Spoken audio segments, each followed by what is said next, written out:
A graça e a paz de nosso Senhor Jesus Cristo, bem-vindos nesta tarde deste nosso domingo de março. Estamos juntos pela misericórdia de Deus, esperando que haja fôlego aí até o final da nossa mensagem, o fôlego que ameaçou faltar, não foi?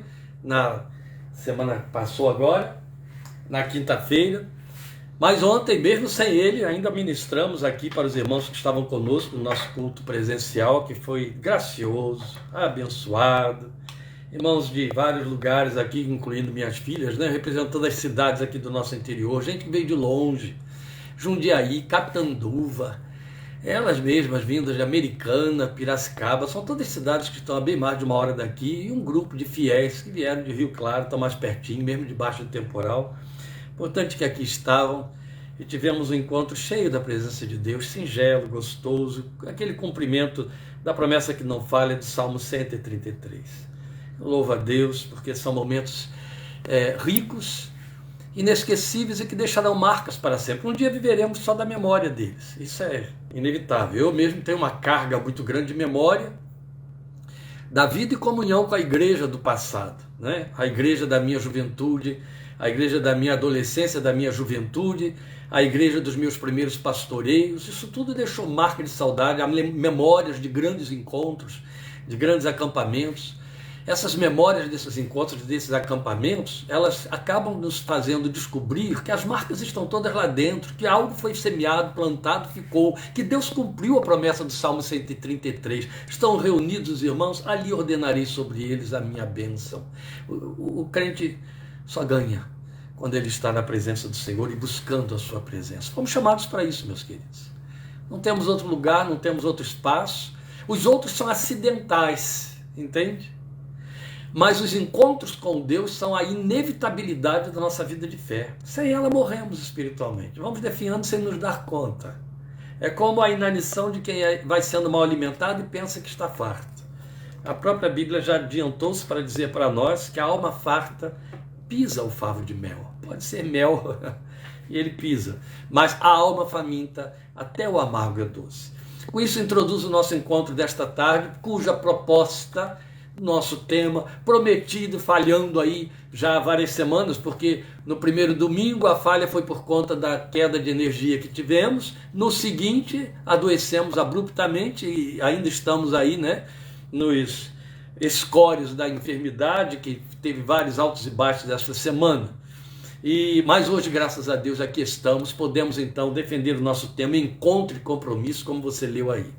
E enquanto você se prepara no texto, para chegarmos aí, nós vamos então dizer a você o texto e passar alguns anúncios que são importantes. Eu sei que com isso vou consumir um pouco do seu tempo, mas é importante fazer isso. Não posso deixar de acentuar aqui, de pontuar aqui a entrada de uma seguidora que está chegando hoje nos seus 82 anos de idade, ovelha muito amada, inesquecível, lá de São Gonçalo. Pastor Novaes acaba de me comunicar, pastora Irmandez Souza Costa está assistindo na casa dela. Não sei se ela vai saber interagir. Não precisa interagir, Deise minha amada. O importante é que você esteja aí, estamos juntos ao vivo e a gente pode se ver. Amém? Mesmo que eu não lhe veja, mas eu estou feliz de saber que você conseguiu se conectar e agora poder assistir o culto aí sentadinha onde está. Ela lamenta vendo o povo ir para a igreja tão perto da casa dela, ela não pode sair de dentro de casa. Eu falei, não tem problema, liga lá o Facebook, pediu ao pastor Novaes, que com todo carinho e gentileza foi lá com a missionária Miraci, verificaram com ela, viram, falaram com a família para ajudar a conectar, de maneira que agora ela está aí ao vivo. Ovelha de longa data, né? Quando eu me converti, ela lá já estava, cantando no coral da igreja. A mais bela, a mais maravilhosa, a mais maviosa, a mais afinada voz de louvor e de solos, que encantou a minha vida inteira, durante toda a minha juventude. João Alberto está aí como testemunha também, a Marília também, e por aí vai. E ainda hoje canta, nos seus 82 anos de idade. Glória seja a Deus por isso. De vez em quando me mandam alguma coisa dela aí cantando. E às vezes, viu, Deise? Às vezes eu estou aqui adorando a Deus nos meus cantinhos. Eu fico lembrando de cânticos que ninguém nunca mais cantou. Eu nunca ouvi em lugar nenhum também. Não sei nem de onde você aprendeu e estirou. E eles enchem meu coração. Como eu perdi a letra, eu fico tentando lembrar pedaços dela. Então, quando eu lembro de você cantar de O Homem de Nazaré, meu Deus, aquilo enche meu coração de alegria. Eu queria a letra toda, eu queria poder estar cantando lá, porque quando a gente ouvia esses solos nos cultos, Ana Maria confirmando, verdade, o coração transbordava, né?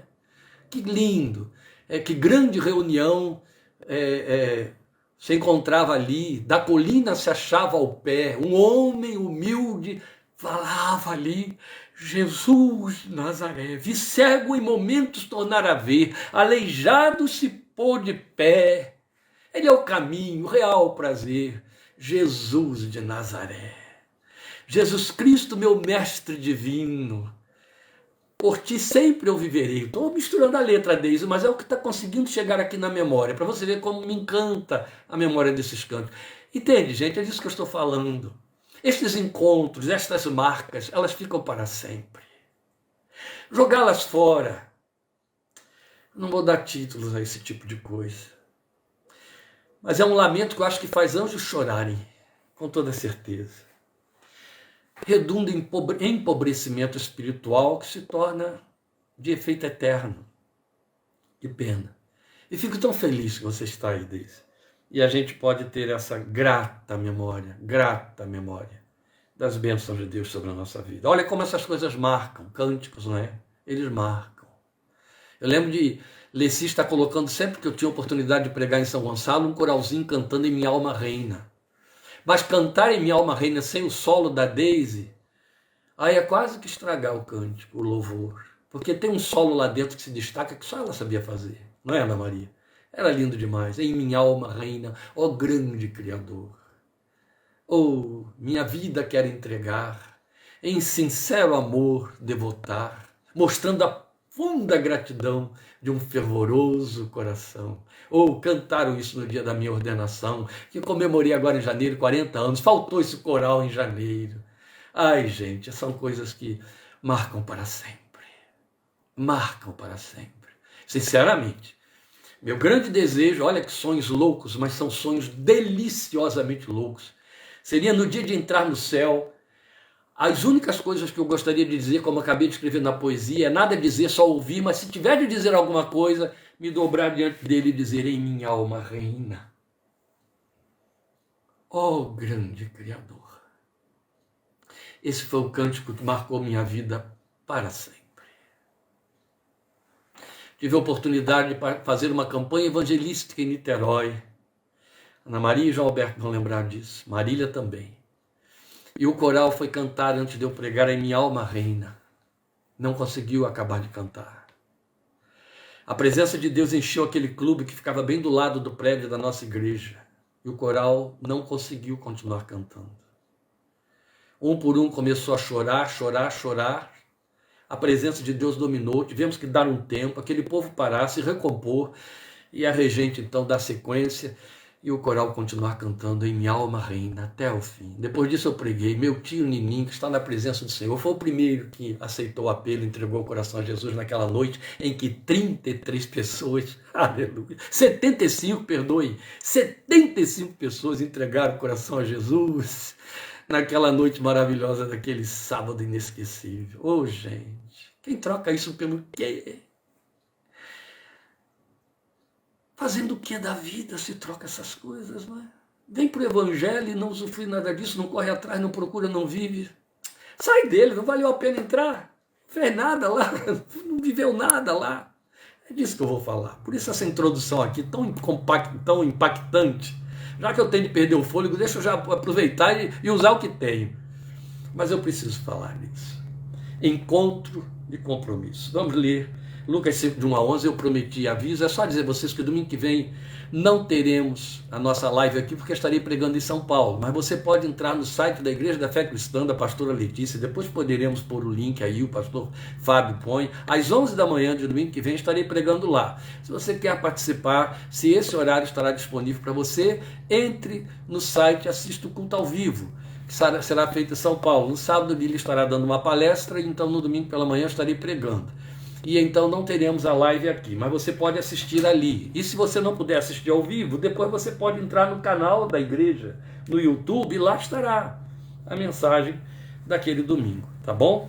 Então vamos ler Lucas 5, de 1 a 11, onde diz a palavra de Deus. Certo dia Jesus estava perto do lago de Genezaré. Uma multidão o comprimia de todos os lados para ouvir a palavra de Deus. Viu à beira do lago 2 barcos deixados ali pelos pescadores que estavam lavando as suas redes. Entrou num dos barcos, o que pertencia a Simão, e pediu-lhe que o afastasse um pouco da praia. Então sentou-se e do barco ensinava o povo. Tendo acabado de falar, disse a Simão: vá para onde as águas são mais fundas. E a todos: lancem as redes para a pesca. Simão respondeu: mestre, esforçamo-nos a noite inteira e não pegamos nada. Mas porque és tu quem está dizendo isto, vou lançar as redes. Quando fizeram, ou sobre a tua palavra lançarei as redes. Quando fizeram, pegaram tal quantidade de peixes que as redes começaram a rasgar-se. Então fizeram sinais a seus companheiros no outro barco para que viessem ajudá-los. E eles vieram e encheram ambos os barcos ao ponto de começarem a afundar. Quando Simão Pedro viu isso, prostrou-se aos pés de Jesus e disse: afasta-te de mim, Senhor, porque sou um homem pecador. Pois ele e todos os seus companheiros estavam perplexos com a pesca que haviam feito. Como também Tiago e João, os filhos de Zebedeu, sócios de Simão. Jesus disse a Simão: não tenha medo, de agora em diante você será pescador de homens. Eles então arrastaram seus barcos para a praia, deixaram tudo e o seguiram. Vamos orar. Fala conosco mais uma vez, amado Pai. Pelo agir do Teu Espírito que nos foi dado, que é responsável por nos comunicar a Tua voz, a Tua fala e o Teu coração, o Teu conselho, fala conosco. Dilata nosso entendimento espiritual. Abre o nosso coração para as dimensões do Teu Espírito e para que nada do que nossa alma precisa receber e ouvir se perca. E esta palavra se grave fundo e transforme, norteie e reposicione a nossa vida diante de Ti, segundo o Teu santo propósito, para o louvor de Teu santo nome, e a Tua bênção repouse sobre cada um de Teus filhos que estão ao alcance da nossa voz nesta tarde, em nome para a glória de meu Senhor e nosso Salvador Jesus. Aleluia. Amém. Via de regra, meus irmãos, a ênfase que se dá na leitura deste texto, na abordagem dele, é a maravilha da pesca que aconteceu ali. O milagre da pesca maravilhosa, como é o título que se costuma dar. Não é por onde iremos. Já tive a oportunidade de pregar com esse enfoque muitas vezes, mas você viu que a nossa proposta hoje é encontro e compromisso. E é só sobre isso que estaremos falando mesmo.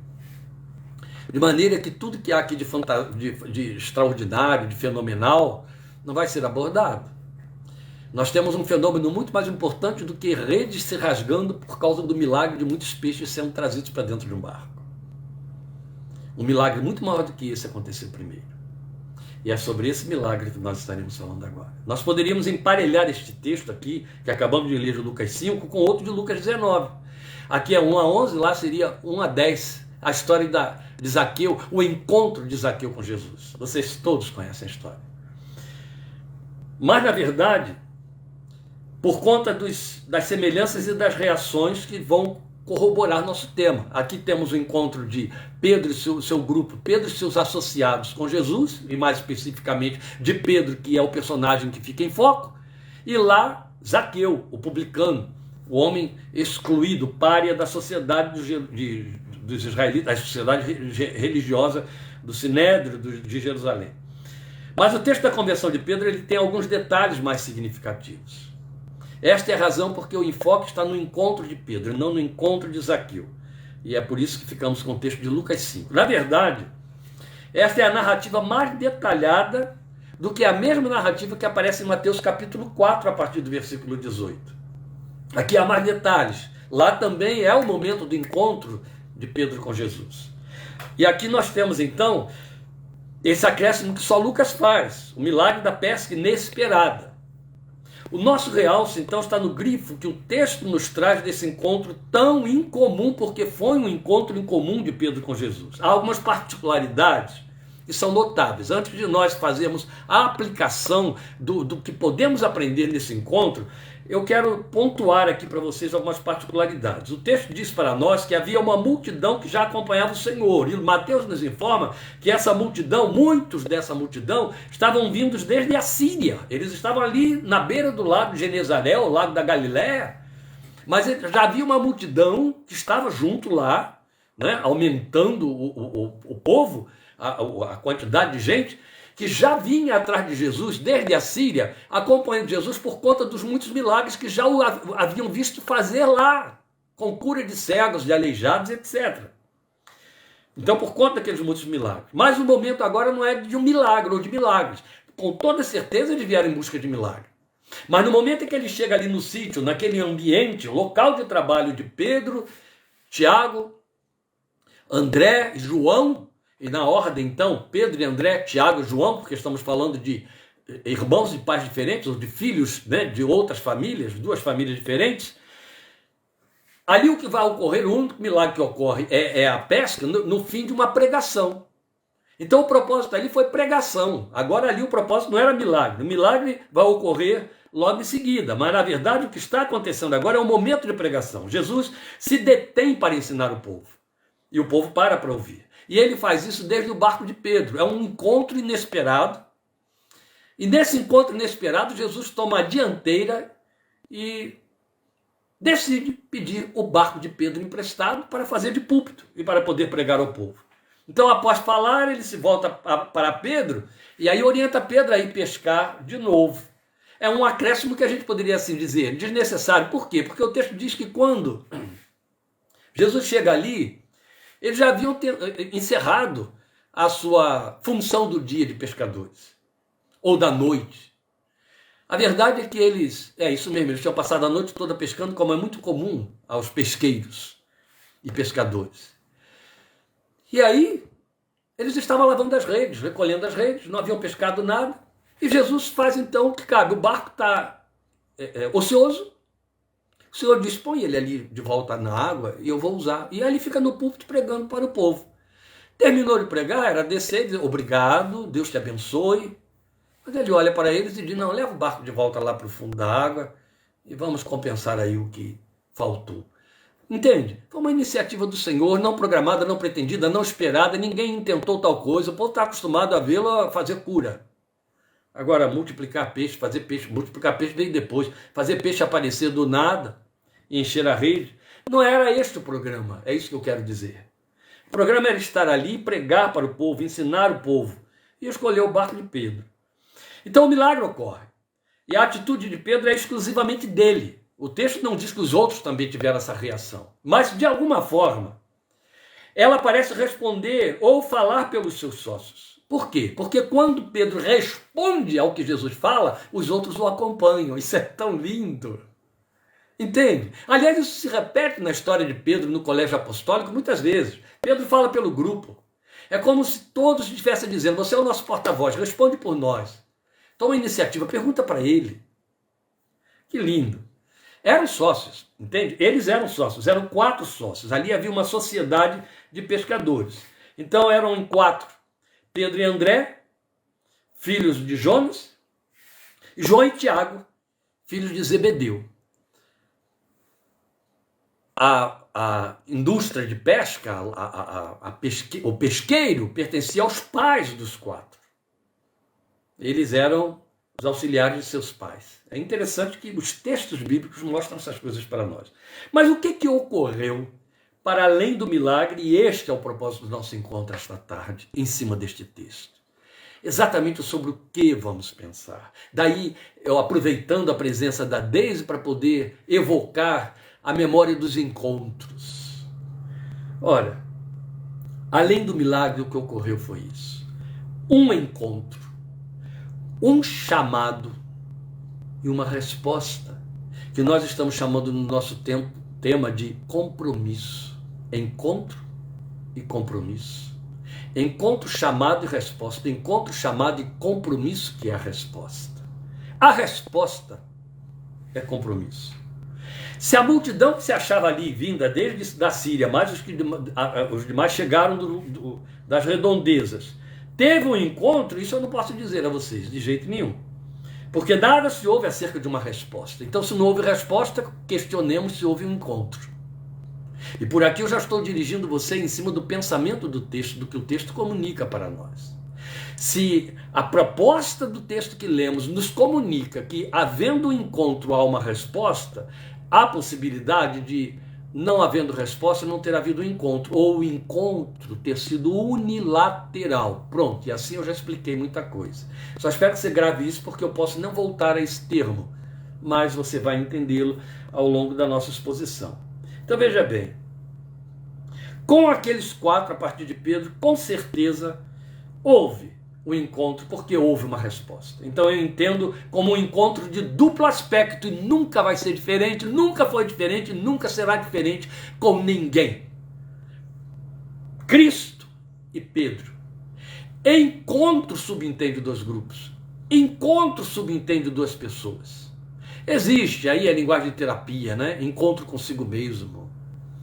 Mas aí continua sendo um encontro de mim com o meu ego, com o meu interior. Há 2 elementos aí em cena. Quando há um encontro, há minimamente 2 elementos. E aqui nós temos Cristo e o homem, Cristo e Pedro. E sempre foi assim. A questão está no fato de que a própria Bíblia se revela para nós para mostrar isso. E isso derruba por terra as pretensões humanas de que nós podemos provocar o encontro e manter as rédeas de controle do encontro, e ter o gáudio tolo e mentiroso, a maior ilusão que pode acontecer no coração do filho de Adão, de que ele provoca o encontro com Deus, e então ele tem essa honra de ter feito uma escolha, uma decisão, ou quão santo, nobre e bem intencionado ele é. Isso é balela, isso não existe, nunca aconteceu. Ninguém se encontra com o Senhor se o Senhor não estiver lá para se encontrar com ele. Nenhum de nós se encontrou com Cristo se Cristo não foi ao nosso encontro. Os cânticos, nossos cânticos da inologia antiga da igreja, eles então são mais fidedignos ao texto da palavra de Deus, eles cantam o que a Bíblia diz e todos eles dizem a mesma coisa. Buscou-me com ternura Jesus, o bom pastor. E é verdade. Ele vem ao nosso encontro. O encontro sempre parte dele. Glória a Deus. Glória a Deus. Se eu fosse ou se eu for o último homem a falar sobre isso na face da terra, eu posso afirmar com autoridade inquestionável. Foi assim que aconteceu comigo. Ele veio ao meu encontro. Podia ser que eu estivesse buscando. Paulo diz isso. Há muitos que estão tateando, querendo achá-lo, tateando como se pudesse. Mas somos achados porque ele nos encontra. Ele nos encontra. Glória ao seu nome. Ele nos encontra. O encontro vem dele. E esse encontro vem exatamente a começar pela escolha do Senhor quanto ao local de trabalho de Pedro. E isso aqui é significativo, meus amados. Sabe, lembra como ele forçou o caminho para se encontrar com a mulher samaritana? Ele desviou a rota. Ele parou no caminho para Jericó para se deter diante de Zaqueu, para se deter diante de Bartimeu o cego. Ele parava as marchas. Ele interrompia determinados rumos e agendas para desviar a rota e ir ao encontro de alguém, como foi ao encontro da filha de Jairo. E ele faz isso aqui também. Ele vai lá no ambiente em que Pedro estava. Somente aquele lugar para o qual os barcos estavam sendo arrastados e as redes era o lugar em que ele podia levar a multidão para falar e ouvi-lo. Não, havia um propósito aí. E o propósito era tão explícito que ele escolhe o barco de Pedro. Minimamente havia outros barcos, então minimamente 2, e não eram só 2. O texto fala em barcos no plural, falando de outros barcos que vieram depois. Ele escolhe o barco de Pedro. Ele escolhe a hora certa, o lugar certo, o momento exato. E vai ao encontro. Uma coisa eu posso lhe garantir.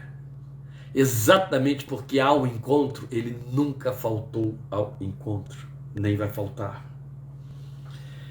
Sempre ocorreu assim. Já citei, é bastante lembrar. Zaqueu, a mulher samaritana, Saulo de Tarso. Jesus o encontra quando ele está lá, respirando ameaças, indo para Antioquia, para Damasco, para destruir os crentes. O Senhor vai ao encontro do caminho dele no caminho, e interrompe o caminho, e cria um outro caminho. Aleluia. E foi assim, olha, desde das teofanias, as suas aparições no Velho Testamento, sempre foi assim. Com Abraão, com Jacó, com Moisés, com Amós, com Jeremias. Eu estou falando de momentos específicos, historicamente registrados na Bíblia, de um encontro pessoal do Senhor com essas vidas. Amós, então, chegava a dizer, eu não era profeta, eu nunca estudei em casa de profetas, não era discípulo de profeta, eu era tocador de gado, eu era catador de frutos silvestres, coletor, como se diz. Mas o Senhor me tirou de trás de tudo isso. O Senhor me achou lá no meu ambiente, no ambiente de Pedro, no ambiente da mulher samaritana, no ambiente de Zaqueu. Aleluia. É lindo isso, porque a gente tem o mau hábito de achar, não é, meus irmãos? A igreja medieval inventou isso, como ela sacralizou o prédio de encontro e declarou que aquilo ali é um santuário, e se é santuário você tem que se persignar em frente, tem que prestar reverência àquele espaço, Deus ficou morando lá dentro, você que tem que ir lá dentro. Infelizmente, crentes desinformados que não conseguiram soltar essas ataduras ainda, com conversões questionáveis, ainda preserva esse tipo de mentalidade, que o templo é a casa de Deus e que você só vai adorar a Deus se for ali, e por aí vai. Essas aberrações da nossa distorção evangélica que eu acabei de ensinar quinta-feira, que entra aí no contexto do outro evangelho. Se for assunto de quinta-feira, deixa para lá. Mas a verdade é que a Bíblia já diz que casa de Deus somos nós. Ele é que vai achar o espaço, criar o espaço, o lugar e o encontro. É muito bonito. Então o que você vai ter aí é ele aparecendo no ambiente de todos esses homens. Vocês lembram de Daniel na Cova dos Leões? Eu não botei Daniel aqui, mas Daniel inclusive é um dos mais significativos encontros.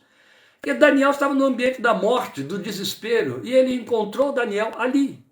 Foi lá dentro do ambiente em que ele estava. Glória ao seu nome. Depois, também, outro ponto a considerar aqui, foi a obediência cega de Pedro aos 2 comandos que recebeu. Porque Jesus, ao formar o encontro, ele já trouxe um programa. O primeiro programa foi: afasta o barco para que eu possa usá-lo, me empresta seu barco de púlpito. Pedro atendeu sem questionar. Era um primeiro contato. O segundo, que foi o que promoveu o milagre, não é? Então, primeiro teve o ajuste da posição do barco de modo a servir de púlpito, e depois o segundo, que mandou que ele retornasse às águas para pescar, e todos os outros também. Então, até aqui, eu entendo tudo isso que eu acabei de apresentar aos irmãos como as iniciativas do Senhor para o encontro. Quando a gente cresce na fé, vai adquirindo experiência espiritual, acompanhando os confessores, ouvindo os testemunhos, os relatos, vendo o que acontece na vida de crentes sinceros, crentes bíblicos, vida que nasce de novo, que não passa por uma experiência de uma invernização de igreja, mas que nasce de novo. Você vê que a história de todo mundo se repete, ela é muito semelhante, ela se torna muito igual. Sabe, as situações que Deus cria para promover o encontro. Alguns são encontrados no leito da morte, como meu pai, nos últimos momentos. Outros são encontrados em momentos de dores excruciantes, desespero. E outros são encontrados em momentos de imensa alegria, de contemplação. Mas ele cria ambiências, ele cria situações.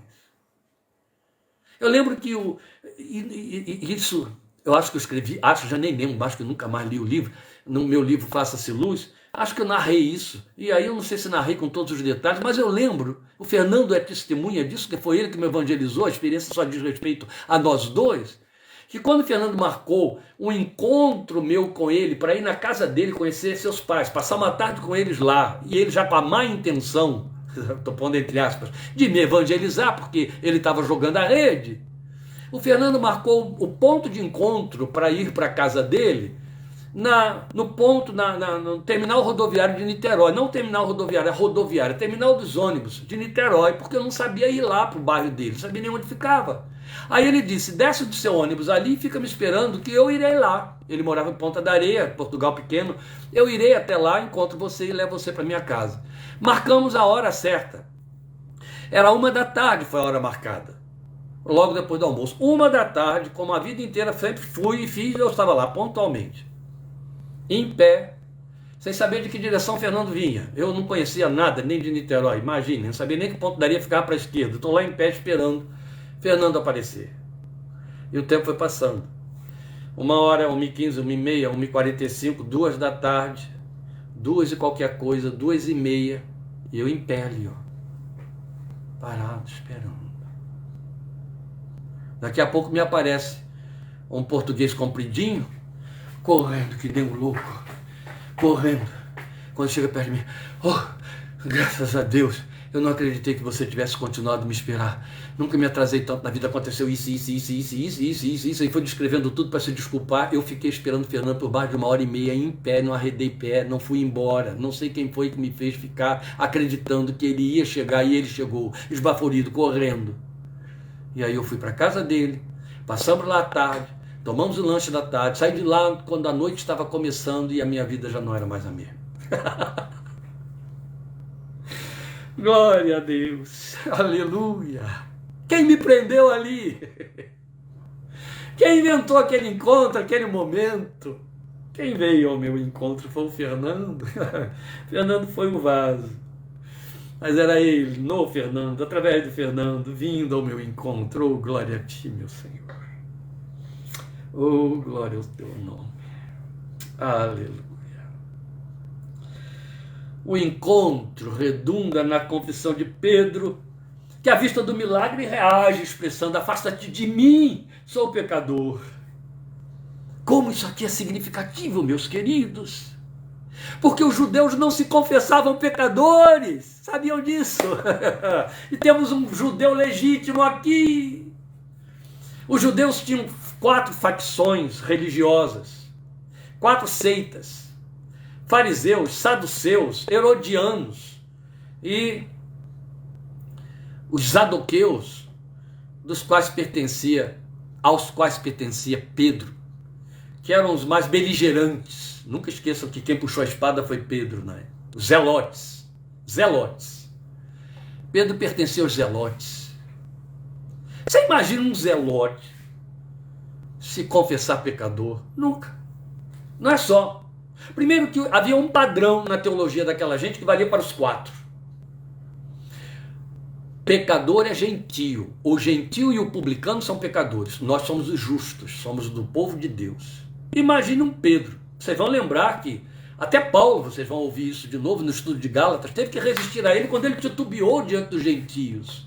Olha o trabalho que Deus teve com Pedro para poder convencer a Pedro de que deveria ir na casa de Cornélio, que era um centurião gentio. Para convencer Pedro de que podia, sendo judeu, entrar na casa de um pecador, um ímpio gentio. Imagine que a primeira coisa que esse homem faz, esse super religioso, justo, aprovado por Deus, que era eleito povo de Deus, a primeira coisa que esse judeu faz é, na frente de todo o povo, fazer uma confissão: sou pecador. Ou afasta-te de mim porque sou pecador. Isso aqui tem muitos significados. Eu não vou entrar nesses significados, que não é o propósito. Mas minimamente você pode entender que o que ele está dizendo é: quanto mais perto de mim você estiver, mais eu vou me ver pecador. Mas eu vou me sentir pecador. E se tem algo que um judeu não quer tolerar, aquele judeu dos tempos bíblicos. Porque hoje não tem pecado para ninguém, né? Ninguém entende mais do que significa isso. A verdade é que ele não admitia que era pecador, mas não houve como resistir. E aqui você tem um grande sinalizador do encontro. Qual é o grande sinalizador do encontro? A consciência do eu sou, de quem sou, não só de como estou. O problema é que hoje temos reduzido a facultação de pessoas se aproximarem do Senhor através da pregação que é feita, oferecendo a eles o apresentar como estou. Na verdade, não é como estou, é como sou. Haja vista o grande cântico, belíssimo, não é? Que Billy Graham não abria mão dele em todas as suas cruzadas evangelísticas. Eu venho como estou, eu venho como estou. O teu favor concede a mim. Aceita um pecador. Jesus, Senhor, me chego a ti, ó, dá-me alívio mesmo aqui. O teu favor estende a mim. Eu aceito, eu venho como estou. Aceita um pecador, perdoe. Aí vem, eu venho como estou. Eu venho como estou. A verdade, nós ensinamos as pessoas a se aproximarem dele dizendo isso. É como estou. Mas o crente tem de chegar diante dele e entender como sou. E quando chega diante dele, vai entender como sou. Como sou. Sou pecador. E a primeira reação é esta reação de se ver e de reagir ao que vê. Isso é um ponto muito importante. O que eu quero mostrar para os irmãos é que houve outros que tiveram reações diferentes ao encontro. Mas todos reagiram. Leprosos que se prostravam, a mulher cirofenícia que o adorou, o centurião cujo servo foi curado pela palavra do Senhor e disse, não sou digno de que entres na minha casa. E Jesus elogiou demais essa gente. A mulher que o ungiu com nardo precioso, vocês lembram muito bem disso. Ninguém se mostrou impassível, ninguém. E todos foram transformados. Mas houve também quem resistisse. Vamos lembrar do jovem rico. Teve um encontro e resistiu ao encontro. Mas eu quero falar da reação imediata, que está embutida no encontro, que é um desdobramento do encontro. O encontro é para provocar um chamado. Meus amados irmãos, eu sei que nem tenho fôlego e nem tenho o direito de estender demais essa ministração hoje, porque é um domingo e vocês têm seus compromissos. Mas eu não posso deixar de chamar a sua atenção para o fato de que quando a gente fala em chamado, a gente reage, ou eu sou chamado, glória a Deus, grato a Deus, mas temos que completar a sentença. Chamado para quê? Deus me chama para me perdoar, é verdade. Deus me chama para me abençoar, é verdade. Mas são redundâncias inevitáveis do chamado. O chamado tem como causa exclusiva, precisa, precípua, o interesse de Deus, o desejo de Deus, a vontade de Deus. Ele me chama para algo. Ele me chama para uma realização. Ele me chama para ser. Não é para receber. Receber é uma inevitabilidade. Vai sempre correr pelos padrões do chamado padrão, que foi o chamado de Abraão, colocado como protótipo de todos os que creem, a ponto de ser chamado de pai dos crentes, por Paulo em Romanos capítulo 4. O que é que aconteceu naquele chamado de Abraão? Gênesis capítulo 12. Sai da tua terra, da casa do teu pai, para a terra que eu te mostrarei. E abençoarei todos que te abençoarem, amaldiçoarei todos que te amaldiçoarem. Em ti serão benditas todas as famílias da terra, e tu serás uma bênção. Você tem todo o desdobramento da necessidade de Deus te chamar, o propósito pelo qual Deus chama, e aí ele vai falar da inevitabilidade. Para que estas coisas aconteçam, você será uma bênção. Se tu uma bênção. A gente fica só com o fruto, o efeito da coisa sobre si mesmo. E comete um pecado indesculpável, que tem levado multidões de crentes estendendo um erro não corrigido, anos a fio na sua existência. Para que eu fui chamado? Falta perguntar, falta procurar saber, falta descobrir finalidade e propósito, achar essa finalidade e propósito no entorno, no cotidiano, na agenda, nas relações interfamiliares e extrafamiliares, no sentido de ambiente de trabalho e ambiente externo. Esta é uma questão que não pode estar no lugar vazio, no silêncio na nossa vida de serviço de adoração. Eu preciso ter esse questionamento, trazendo desconforto na alma, cada um dos 365 dias do ano, para o que eu fui chamado, o que está acontecendo através da minha vida, qual é o propósito de Deus para Ele através da minha vida, chamados para. Recomendo mais uma vez que os queridos examinem depois Romanos capítulo 1, versículos 1 a 7. Paulo vai falar ali de 3 razões, minimamente 3 razões pelas quais e para as quais fomos chamados por Deus. Chamados para a obediência do Evangelho. chamados para sermos de Jesus, chamados para sermos santos. Outro tanto ele vai entrar em Efésios, capítulo 1, já estudamos, onde ele vai dizer que fomos estabelecidos e chamados para sermos o louvor da sua gloriosa graça. Aleluia! Há um propósito, e esse propósito corre na direção dele, é por ele, por meio dele e para ele. Vem dele, passa por ele e volta para ele.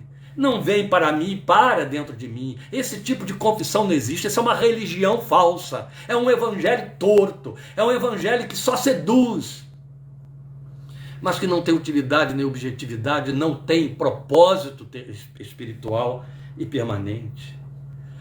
O crente precisa inquietantemente se perguntar o que está acontecendo.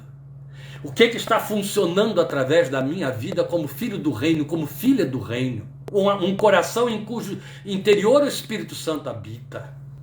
O que o evangelho que eu leio, no qual medito, que eu ouço, que eu aprendo, que eu estudo, que eu canto, está produzindo na minha vida, que alcança o meu entorno, que afeta o ambiente no qual eu estou para representar o reino. Como representante do reino, somos embaixadores de Deus, segundo aos Coríntios capítulo 5, os textos desconfortáveis que procuramos evitar ler. Como se Deus por nós rogasse, reconciliem-se já com Deus. Amados, o evangelho é compromisso, por isso encontre compromisso. Então vem o surpreendente chamado. A partir deste momento, eu estou fazendo aqui uma perífrase, é uma aplicação bastante provável, concreta do texto literal. A partir deste momento, venha após mim, e você vai ser o que é e fazer o que faz, capturando vivos os homens. Aí, pastor, não foi isso que ele disse? Foi, querido. Ele disse assim: venha após mim e eu te farei pescador de homens. Só que verbo pescar e ser pescador significa capturar vivo. Ah, que boa informação. Sim, é que a gente não lê isso nas nossas traduções. A tradução literal do verbo pescar é capturar vivo. Então, eu estou fazendo uma perífrase totalmente pertinente. A partir deste momento, venha após mim e você vai ser o que é: pescador, capturador de coisas vivas. Você vai ser o que é e fazer o que faz. Só vai mudar o objeto, vai capturar vivos homens, ou seja, vai pescar homens. Vai continuar sendo pescador de homens. Vai continuar sendo engenheiro de homens. Vai continuar sendo professor, professora de homens, cozinheiro de homens, pedreiro de homens. Vai construir na vida dos outros, vai projetar na vida dos outros. Entende? É uma perífrase. Estamos só dilatando a experiência de Pedro. Paulo é claro quando ele diz para nós em Coríntios: cada um fique na posição para a qual foi chamado. É evidente, né? Claro. Existem pessoas que determinam que estão vivendo, fazendo e realizando na vida certas profissões que são a antítese do reino, da moral do reino, que são instrumentos visíveis da ação de Satanás neste século. Então é claro que esse encontro, essa conversão, essa transformação vai ser uma inversão total desses valores. Mesmo assim, com as mesmas aptidões, temos o exemplo vivo disso de Paulo. Você sabia que Paulo, no seu zelo pelo judaísmo, matava cristãos.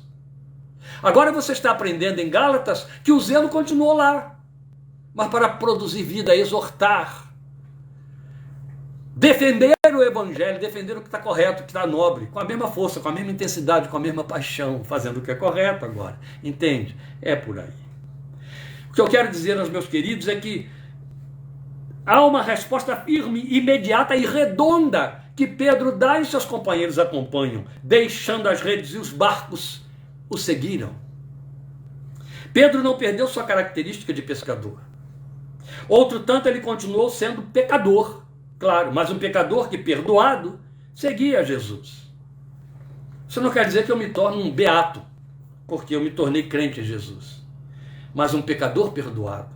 A partir de então, Pedro passa a ser pescador para Jesus e em Jesus. Isso aqui é lindo. Então o que ele faz e o que ele tem passa a ser feito por ele e com ele. Antes ele fazia para si e com seus companheiros. Agora ele vai fazer por ele e com ele tudo muda. Então há muito a aprender aqui à luz do Evangelho. Porque à luz do Evangelho, estes são movimentos padronizados e definidores de uma conversão. Isso é que é o ponto importante. Veja, o mesmo homem e o mesmo ambiente, mas com um propósito totalmente mudado. Por isso que eu falei de engenheiro, professora, cozinheiro, pedreiro, mecânico, não é? O propósito muda. É pescar para Cristo, na mesma função que trazia seu adestramento, pescador. Depois o reconhecimento da sua finitude, da sua pecaminosidade e inviabilidade, suficientes para abrir espaço ao poder de Deus. Porque as duas coisas acontecem aqui. No momento, ele reconhece a sua finitude. Ele diz, sou um homem e pecador. Aí reconhece a sua pecaminosidade. E logo em seguida, ele vai dizer, Senhor, trabalhamos a noite inteira, não conseguimos pescar nada, mas em honra ao que o Senhor falou, ou sobre a tua palavra, eu vou voltar lá, vou fazer o que o Senhor disse. Ele percebe que há uma inviabilidade. Ele admite tudo isso. Ele não diz, tá bom, eu vou lá tentar pescar um pouco melhor, eu vou impressionar aqui, estou empolgado com o que eu ouvi. Não. Senhor, eu só vou fazer isso que o Senhor está dizendo, viu? Porque é inútil. Já fizemos isso a noite inteirinha, não tem nada lá não. Então, na verdade, esse reconhecimento, o verbo reconhecer, que acompanha muito de perto, como um sintoma imediato, a metanoia, a conversão, ele tem que existir no coração do homem que se encontra, da mulher que se encontra com Jesus. Tem um encontro, vai haver reconhecimento. Reconhece que ele é Senhor e depois reconhece-se homem e pecador, finito, limitado e pecador. Há reconhecimento. Reconhecimento é a porta de entrada do arrependimento. Se chama confissão. E eu não vou me deter explicando tudo sobre isso, porque eu não estou entrando aqui em aspectos teológicos. É a exposição da palavra textualmente, tal como deve ser. Por último, então, e aí tem que ser por último mesmo, por causa do nosso avanço, nós temos a resposta, é o compromisso. Encontro e compromisso. Mas Pedro não deu as respostas aí, vamos pensar na resposta. Porque ela tem tudo a ver conosco também. Ela é, como eu estou dizendo, encontro e compromisso. Estamos usando o texto do encontro de Pedro ilustrativamente. Já disse, poderíamos ter usado Zaqueu, poderíamos ter usado a mulher samaritana, daria tudo na mesma. Mas há particularidades na experiência de Pedro que nos alcançam muito de perto, que precisam ser achadas na nossa experiência.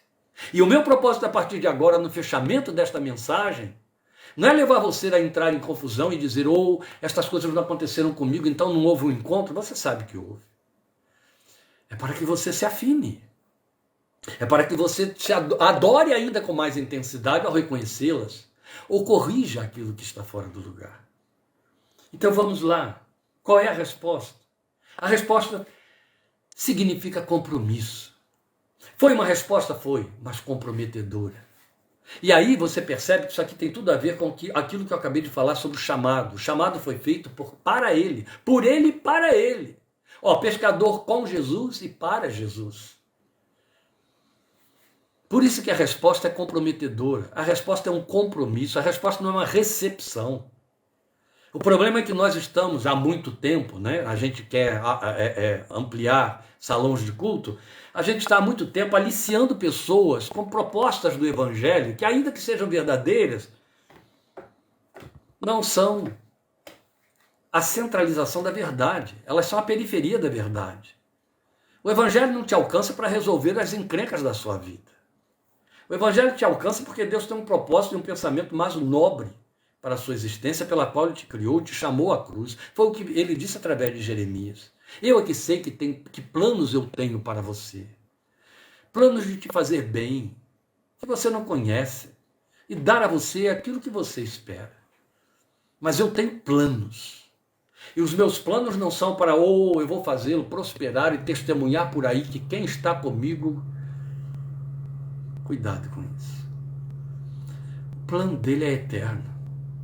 Quando ele planejou você, o mundo não existia. Muito menos seus problemas. Quando ele planejou você para a sua grande fábrica, chamada Cosmos. E te incluiu neste texto. E lá no meio de 300 milhões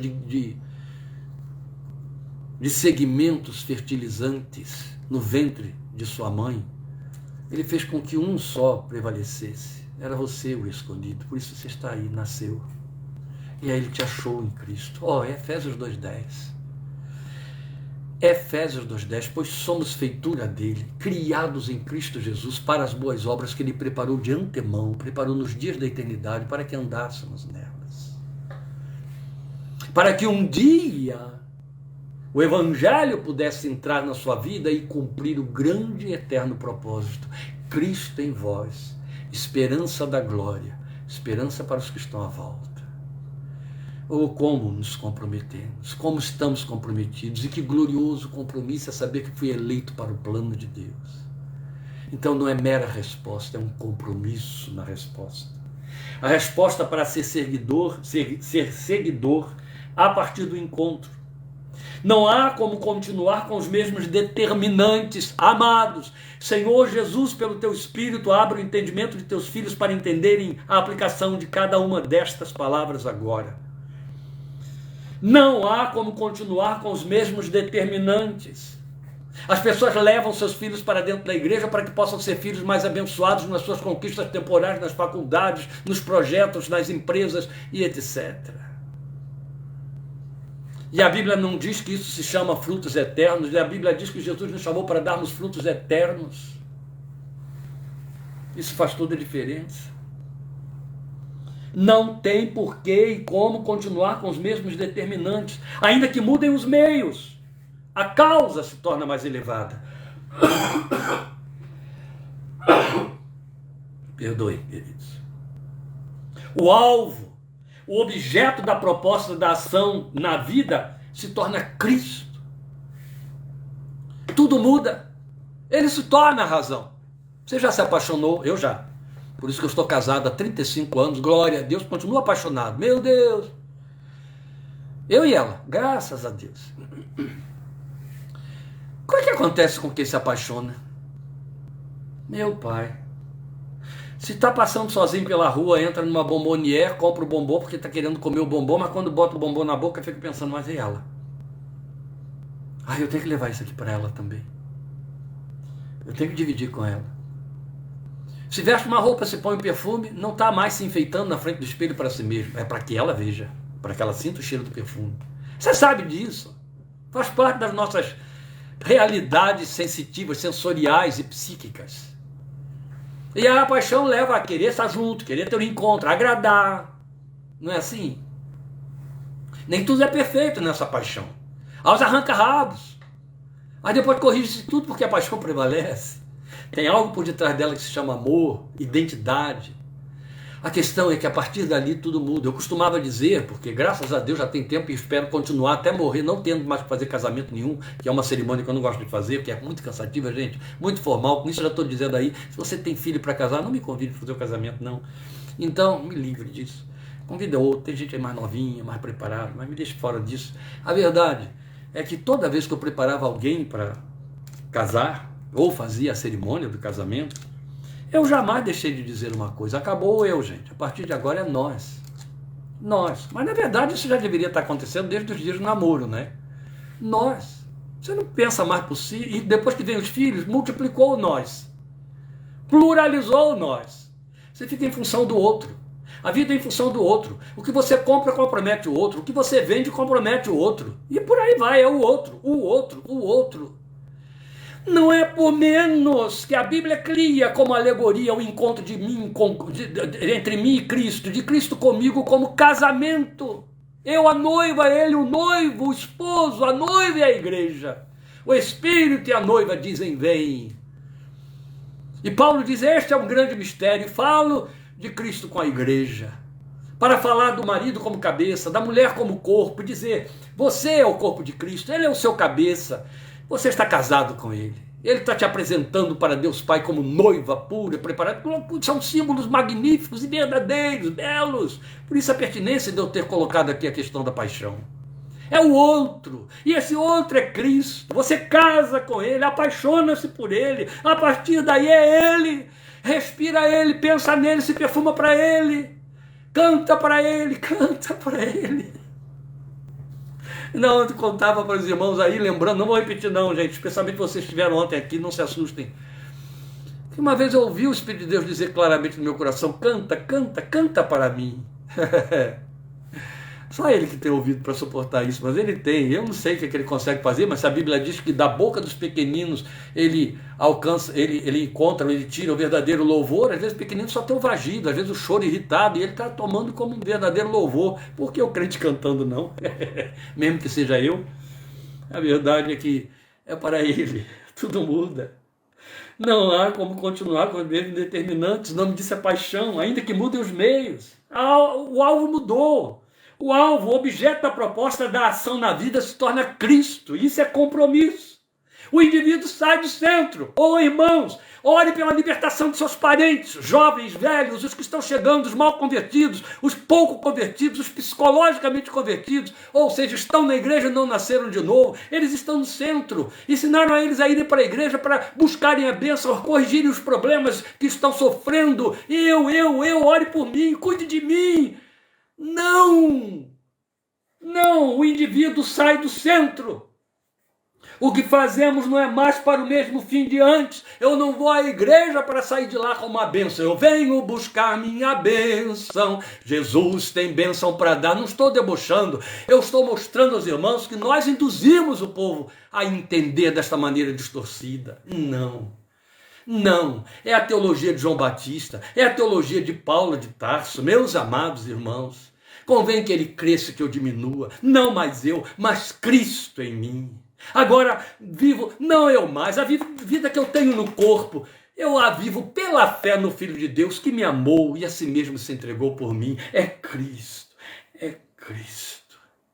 Oh, que saudade eu tenho dos grandes cânticos do passado, com que começamos isto aqui esta noite, esta tarde, meus amados, agora já é noite. Os cânticos que falam dessa paixão, da letra de Dona Rosalie Appleby, com músicas colocadas por Dona Estela de Bois, de uma forma tão linda. Cânticos que vão mostrar para nós e que cantavam a plenos pulmões que Jesus era a razão, Jesus era a paixão. Maravilhoso demais para mim. Lembra, Ana Maria? Oh, meu Pai. Dia glorioso em que a Cristo eu vi e o coração lhe entreguei. Oh, quão precioso amigo ele é. Salvou-me da perdição. Tirou-me as culpas, as mágoas e deu-me eterno perdão. Jesus é melhor sim que ouro e bens. Melhor que riquezas, que tudo que tens. 1000 vezes prefiro o meu Jesus e servi-lo até o fim. Pode ser um rei com poder nas mãos, mas do mal um escravo sim. 1000 vezes prefiro o meu Jesus e servi-lo até o fim. Oh, ele é a paixão. O indivíduo sai do centro da vida, entende? O que fazemos não é mais para o mesmo fim de antes. Agora ele e sua causa se tornam o fim, a razão, o propósito. Eu vou perder barco, rede, etc. Que fica aí a cooperativa de pesca. Mas eu quero é agora pescar. Eu quero é capturar vivos para ele. Sem procrastinação. O Senhor dispensou pretensos seguidores que quiseram secundariar a caminhada. E agora eu vou entrar numa palavra pesada aqui. Profética e adversativa. De advertência, mas eu tenho de cumprir uma missão profética que o Senhor me dá. O Senhor dispensou pretensos seguidores que quiseram secundariar a caminhada. Vocês lembram? Eu te seguirei. Deixa que primeiro eu sepulte meus pais. Oh Senhor, mas eu acabei de comprar uma junta de bois, acabei de casar. E a resposta que o Senhor deu a cada um deles foi não. Não importa as justificativas que você tem para secundariar, eu te chamei agora. Sempre que alguém coloca algum senão que desvia o rumo, o tempo, no servir Jesus, podemos ter certeza de que o que ficou faltando foi um encontro real. Daí as escusas para a resposta, a falta de prontidão. Desculpem que eu acabei jogando longe meu óculos. A falta de prontidão foi isso. O protelar. Tudo entra no caminho, tudo tem acesso, tudo chega primeiro para atrapalhar, para impedir, entende? Grandes razões justificam, pequenas razões justificam, mas lá eu não vou estar, não vou ter um encontro, não vou me aproximar, vou atrasar depois. Amanhã eu farei, depois que eu resolver isso, ano que vem, depois que eu me aposentar, logo que chegar, entende? Só tem uma resposta da parte do Senhor: não, não, não, não. Ninguém que puser a mão do arado e olhar para trás é apto para o reino de Deus. Não há. E no meu entendimento, por exame das Escrituras em várias dezenas de anos, não há a menor possibilidade de alguém ter um encontro pessoal com o Senhor Jesus que não produza um compromisso generalizado com Ele e sua causa. Compromisso de vida. Eu não estou falando de chamado para ministério transcultural próximo, ministério citadino, urbano, dentro de igreja, ministério, serviço, título, diácono, presbítero, porteiro de igreja, professor de escola dominical. Não estou falando de serviço eclesiástico. Não estou falando de missões. Estou falando de vida. Eu estou falando de transformação, de propósito, paixão, centralização, compromisso de vida. Então, para fechar, me acompanhem aqui, meus amados. As marcas de um verdadeiro encontro que produz conversão são as mesmas apresentadas em Pedro. O encontro que surpreende e atrai, e ele nos atrai pela surpresa que causa, são os de repente de Deus. A consciência de ser pecador, de estar fora do propósito divino, reconhecimento, que tem nome também de arrependimento e que gera confissão, foi o que saiu pela boca de Pedro. E por último, o compromisso de levar o que se é e o que se tem a Ele e para Ele como resposta a um chamado pessoal. Crentes que andam terceirizando os recursos, crentes que andam pagando tarefas da igreja, tarefas de missões, todas coisas necessárias, indispensáveis e úteis, que sustentam missionários, que usam de dinheiro, que patrocinam isso, patrocinam aquilo. Não terceirize. Seu dinheiro não substitui você. Jesus fala de uma oferta que você apresente pessoalmente. Você tem que estar lá no altar e com vida consertada. É a sua vida, mais do que o que você tem e faz, que vale. Entende? É o que você é. É o que sou, não é como estou. Então o compromisso de levar o que se é e o que se tem a Ele e para Ele é a resposta a um chamado pessoal. Qualquer experiência espiritual que não traduza estas características, meus amados, com muita autoridade, em nome do Senhor Jesus, eu declaro isso. Qualquer experiência espiritual que não traduza estas características, o encontro que surpreende e atrai, a consciência de ser pecador e o compromisso de se levar o que se é e o que se tem a Ele e para Ele, qualquer experiência espiritual que não traduza estas características pode ter qualquer definição, mas jamais será, nos termos da revelação de Deus, conversão, metanoia, arrependimento. Não será conversão. Será crise religiosa, envernizamento evangélico, mas nunca conversão. E então vale lembrar, 2 Coríntios 5,17, é o último texto, é com que eu encerro. Portanto, se alguém está em Cristo, é nova criação. As coisas antigas já passaram. Eis que surgiram coisas novas. Vamos atrás delas. Ele as tem para nós. Sabe, a reação de Paulo a caminho de Damasco, quando o Senhor vai ao encontro dele ali, é a minimamente resposta e única que eu e você também temos que dar. Quem és tu, Senhor? A que vem em seguida é: que queres que eu faça? O Senhor te abençoe e te guarde. O Senhor faça resplandecer o seu rosto sobre você e tenha misericórdia de você. O Senhor sobre você levante o seu rosto e lhe dê paz. O Senhor te abençoe e obrigado por sua companhia e paciência, por esse longo tempo que você me suportou com tosse, etc. Mas estejamos juntos em nome de Jesus, quinta-feira, com parte 4 de Gálatas, nós vamos crescendo nesse texto que é rico para nós. Quero ver você ali comigo, 8 da noite, crescendo na graça do Senhor, na palavra, se aprofundando na revelação. Amém? E em nome de Jesus, se for possível, nos acompanhe domingo no site da Igreja da Fé Cristã, às 11 horas da manhã, já que não teremos a nossa live aqui, mas estaremos de volta em nome de Jesus, dia 24, com a nossa live. Deus te abençoe. Obrigado pelo carinho. Obrigado pelos que têm perguntado, orado, cuidando. Esta semana fiz 2 testes de Covid. O médico, depois do segundo teste, disse, não aceita esse teste negativo, isso aí é Covid. Bem, os sintomas são de Covid, mas eu estou inteiro, importante que já estou podendo pregar de novo e está funcionando. Isso é o que importa. Deus te abençoe muito. Obrigado pelas orações, pelo carinho revelado. Nada pode substituir aquilo que eu mais prezo e preciso da sua parte, como meu companheiro, minha companheira, que é a sua oração, meu favor. Isso não tem preço. Deus te abençoe e te guarde. Recebe meu carinho em nome do Senhor Jesus. Eu quero fazer uma coisa aí. O pastor Fábio vai ter desligado já no YouTube, então os que vão assistir só pelo YouTube vão perder. Mas eu quero fazer algo que eu fiz ontem com os irmãos que estavam aqui. Terminado isso aqui, eu encerro. Falei muito hoje sobre paixão, falei muito hoje sobre Cristo no centro, Cristo a paixão, Cristo o desejo. Bem, vocês viram que eu coloquei aí no Facebook, antes da mensagem, tá? Então agora só chegando depois da mensagem, você tem aí um poema em algum lugar. Escrevi na madrugada de ontem, as noites estão sendo passadas em claro nesta semana, não é? Então é a oportunidade de orar, escrever.